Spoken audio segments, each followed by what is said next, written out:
Saudara-saudari, para legioner yang terkasih, apa kabar? Semoga Anda senantiasa sehat dan tetap bersemangat. Saya sungguh berbahagia karena pada hari ini bisa menyapa Anda semua.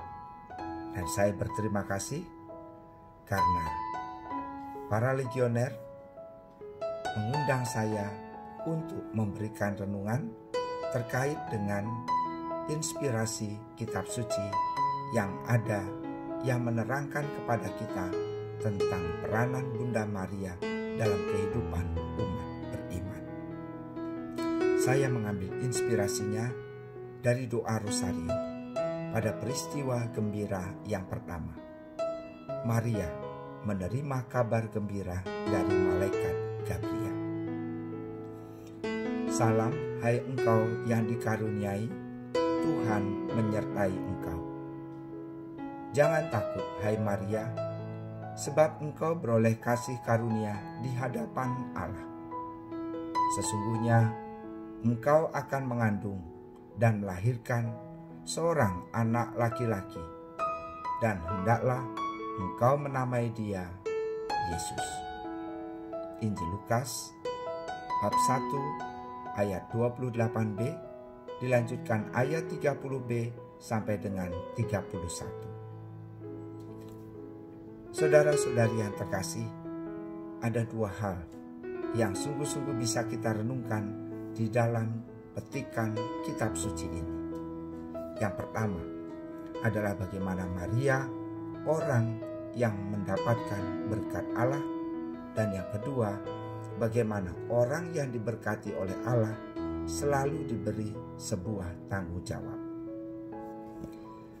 Kita harus sungguh menyadari bahwa karunia atau berkat itu lahir dari kemurahan Allah yang memilih siapapun yang dikehendaki oleh Allah yang ingin diberi rahmat. Maka ada satu kuasa dari Allah yang mau ditunjukkan kepada kita. Bukan kita yang menentukan, tapi Allah yang memilih.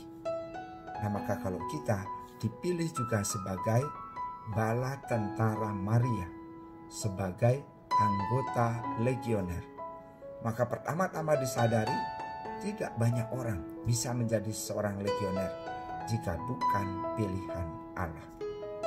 Bersyukurkah Anda ketika Anda sudah dipilih seperti Bunda Maria? Karena Bunda Maria sungguh-sungguh bersyukur atas rahmat panggilan itu, dan akhirnya ia mampu untuk menjalankan tugas dan rencana Allah itu dengan sebaik-baiknya. Dan yang kedua, Maria menerima perintah langsung dari malaikat Gabriel yang merupakan utusan Allah. Dan bagaimana kita tahu? Memang tidak diceritakan dalam cuplikan tadi, tapi dalam seluruh Injil diceritakan Maria dengan taat dan setia mengikuti Yesus sampai di kayu salib, dan bahkan sampai peristiwa kebangkitan dan sampai peristiwa Pentakosta itu terjadi. Maka Allah tidak salah memilih. Maka bersyukurlah kita sebagai orang-orang yang sebenarnya tidak salah dipilih oleh Tuhan.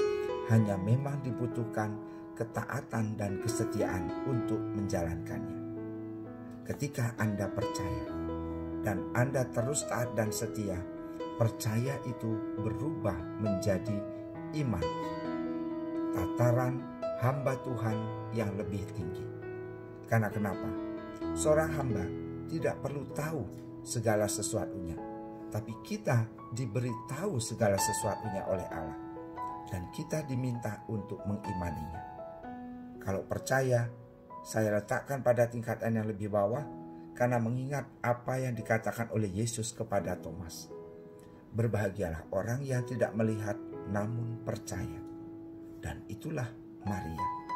Dia tidak melihat apa yang menjadi kehendak Allah, tetapi dia sungguh-sungguh percaya, maka dia menjadi ibu dari kaum beriman. Kita sudah dipilih, kita sudah diberi kepercayaan untuk menjalankan satu tugas, dan mari kita mengimaninya dengan sungguh. Dan ketika kita taat sampai akhir, maka kita layak untuk disebut sebagai anak-anaknya yang terkasih, yang selalu mengedepankan Allah dan kehendak-Nya dalam hidup kita. Dan semoga kemuliaan yang telah diterima oleh Bunda Maria, di mana dia sampai pada akhir hidupnya diangkat ke surga dan dimahkotai di surga, juga menjadi ganjaran bagi kita yang dengan setia menjadi bala tentara Maria sebagai para legioner, sehingga akhirnya kita sungguh-sungguh layak dan pantas untuk juga memperoleh kemuliaan yang sama seperti Panglima utama kita. Maka mari kita mempersiapkan diri supaya kita para legioner semuanya dalam situasi COVID-19 ini senantiasa diberkati oleh Allah. Tuhan sertamu dan sertamu juga. Dan semoga saudara-saudari sekalian dalam hidup, karya dan pelayanannya senantiasa dibimbing, dilindungi dan diberkati oleh Allah yang Maha Kuasa, Bapa dan Putra dan Roh Kudus. Amin. Terima kasih.